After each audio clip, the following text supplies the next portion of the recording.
How to add emotion in Elevenlabs. Hello everyone, welcome to another tutorial. In this tutorial, you would learn how you can add emotions in your Elevenlabs speech.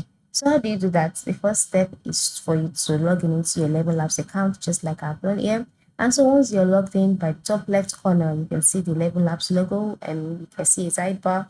Then the next step is for you to scroll down to the text box, click on it and select a voice actor to select the voice actor that you would like to use.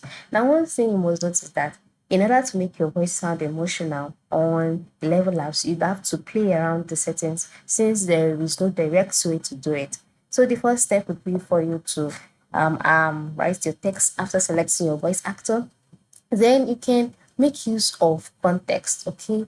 Add emotional context in your text, add punctuations and a good use of punctuations that would make the text sound more emotional. So you can use exclamation marks for excitement, you can use ellipses for pauses, you can use italics for emphasis. All of these punctuations matter a lot in your Elevenlabs text to speech process. Right, so you can just go ahead, include dashes where you need to, ellipses where you need to, italicize text that you'd like to emphasize.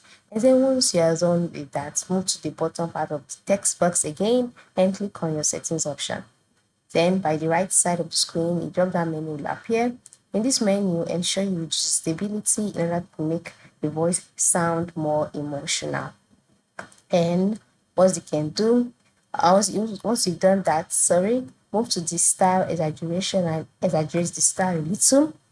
And once you're done, move to the bottom right corner, click on generate speech, and your emotional speech is ready. So this is how you can add emotion in Elevenlabs. It is very simple, so go ahead and try it out. Thank you for watching, everyone, and have a good day.